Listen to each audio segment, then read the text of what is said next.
최근 타당성 용역조사비가 문체부 예산안에 반영되면서 청신호가 켜지나 했는데 조사 용역비 5억 원이 지역 특화형 문화시설 창원관 용역비로 바뀌면서 국립현대미술관 청원 분관 유치가 사실상 무산됐다는 기사도 있고 절반의 성공이란 분석도 나오고 있습니다.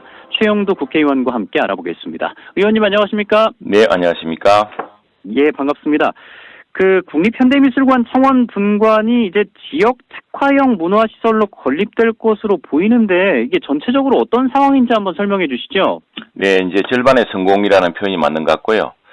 사실은 저나 창원시나 좀 대담한 계획을 밀어붙여 왔습니다. 또 창원 시민들, 우리 마산 하포 시민들의 여러 같은 성원도 있었고 해서 지금 기본적으로 이런 겁니다.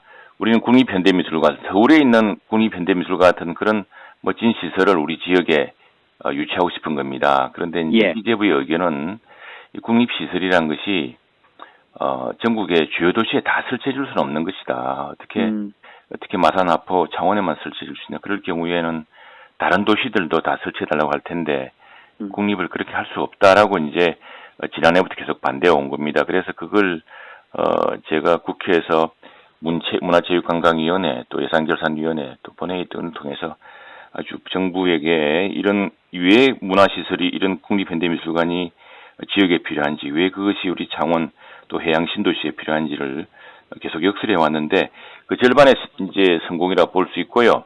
이제부터 또 본격적인 시작이 되겠습니다. 그래서 일단은 이게 국립과 공립의 중간입니다. 보통 공립이라 하면은 정부 예산과 지방 예산을 이제 5대5로 해서 하는 거거든요.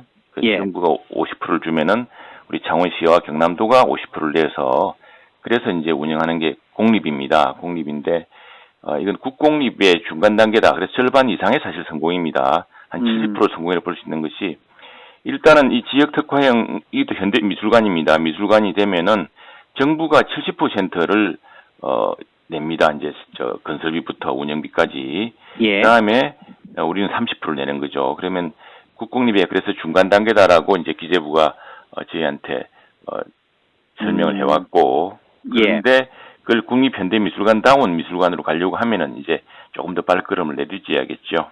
그러니까 지역 특화형 문화시설이란 거는 국립과 공립의 중간 단계인데 국가가 일정한 운영 기간을 보장을 하고 국비와 지방비 매칭이 가능한 형태의 문화시설 그렇습니다. 건립 사업을 말한다. 이렇게 알려져 있더라고요. 맞습니다. 우리는 기본적으로 국가가 모든 것을 다 짓고 또 국가 운영도 하는 명실상부한 국립현대미술관을 요구했는데 기재부에 반대는 지난해부터 있어왔고 그건 예상했던 것입니다. 우리가 예상한 것은 아니고요.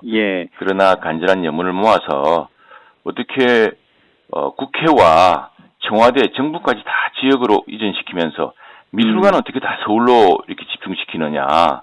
삼성과 이건희 컬렉션까지도 왜 서울에 지어야 되느냐. 이렇게 이제 맹공을 제가 퍼부었는데 그러면서 지역의 분권과 지역 균형 발전을 위해서도 반드시 이게 필요하다. 그것이 이 팬데믹 사태로 우리가 보았듯이 인구가 집중되어 있는 곳이 위험하다는 게 보이지 않았습니까? 그래서 지역 균형 발전과 분산 또 팬데믹 이후에 그런 어떤 지속 가능한 발전을 위해서도 필요한 일이다라고 계속 지속적으로 설득했고 그런 작업을 이제 50보 이상의 이제 디딤돌을 놓았다 이렇게 보겠습니다.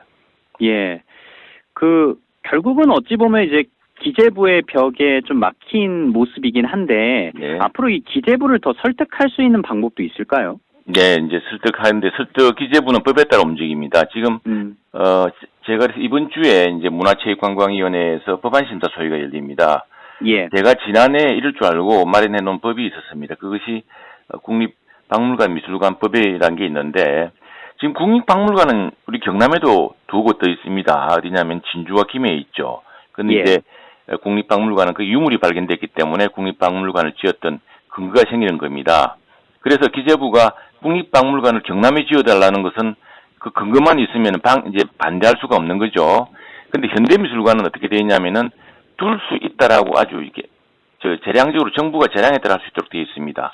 둘 수 있다는 것은 그 지방에 둘 수 없다고 할 수가 없겠죠. 어떻게 법에 지방에 둘 수 없다고 하겠습니까? 지방에 둘 수 있다고 해놓았는데 사실은 전국의 모든 지방에 다 해줄 수 없기 때문에 어느 지방에만 해줄 수 없다는 근거로 이제 작용해 왔던 겁니다. 그래 그걸 제가 이제 법을 어떻게 바꾸냐면요. 국립현대미술관도 지역에 분관을 두어야 한다는 강제 규정으로 바꿉니다. 바꾸고 그 기준은 이제 시행령으로 정부가 정할 텐데 그럴 경우에 우리가 그동안 추진해 왔던 왜 해양 신도시에 그리고 창원시에 국립현대미술관이냐라는 그런 조건에 맞게끔 이제 시행령을 이렇게 두면은 예컨대 권역별로 국립현대미술관 분관을 두어야 한다라고 하고 예. 그러면은 그 분관의 기준을 이제 해양 신도시는 딱 맞추는 그런 방식으로 유치하도록 하려고 합니다. 예, 그러니까 의원님께서 한 인터뷰에서 국회 문체위 법안 소위에 계류 중인 박물관 미술관 진흥법이 통과될 경우에 국립으로 전환하는 방안 등 다양한 보완 대책을 추진하겠다라고 밝히셨는데 네. 이제 앞서 그 말씀을 해주신 거죠. 그렇습니다. 네네. 그 법이 예. 바뀌면은 정부로서도 지역에 국립현대미술관을 두어야 합니다. 두어야 되고 그 기준을 그렇다고 이제 모든 도시에 시군구까지 다 둘 수는 없겠죠. 그렇다면 국립으로 유지할 수가 없을 겁니다. 그런 수준 높은 현대미술관은. 그러면 저희 생각은 대개 문체부 장관하고도 지금 공감대가 이루고 있는데 권역별로 그러니까 동남권은 이제 해양 신도시를 한다.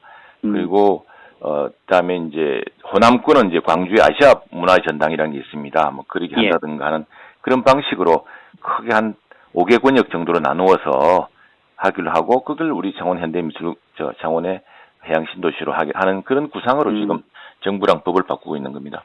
예, 알겠습니다. 향후 좀 진행되는 상황 봐서 다시 한번 관련 인터뷰 진행하겠고요. 오랜만에 또 좋은 아침 찾아오셨는데 마지막으로 청취자 여러분들에게 한마디 부탁드리겠습니다. 네, 참 저희 현대미술관은 우리 시민들의 큰 꿈이었습니다. 제가 국회에서 이렇게 이야기했습니다. 지금 1990년에 세계적인 3대 거장인 문신 선생이 고향으로 돌아왔다. 마산으로 돌아왔는데 당시 문신 선생은 프랑스에서 대표 작가였습니다. 프랑스의 영국의 헨리 무어와 함께 세계 3대 거장이라고 불릴 만큼 어마어마한 부와 명성을 유럽에서 쌓고 그 여정을 마칠 수 있었는데 한국으로 들어오셨고 고향으로 돌아오셔서 문신미술관을 만드셨습니다. 그분이 내년에 탄생 100주년입니다. 제가 정부에 이렇게 하겠습니다. 이렇게 모든 지역의 시민들이 원하고 지역 출신의 세계적 예술가가 지역으로 돌아와서 이런 미술관을 만들고 하는데 도대체 정부는 지역을 위해서 해준 것이 무엇이냐.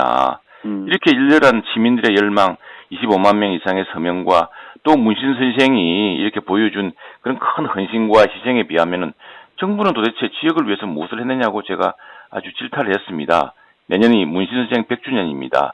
이런 계기에 저희가 창원 해양 신도시야말로 마산 하포야말로 이 정말 국립현대미술관을 유치하기에 최적의 조건이라는 것을 보여줄 좋은 계기라고 생각합니다. 전국과 세계의 문신 선생 탄생 100주년 행사를 알림으로써 우리 지역의 예술적인 수준을 보여주도록 하겠습니다. 예, 알겠습니다. 여기까지 듣겠습니다. 고맙습니다. 감사합니다.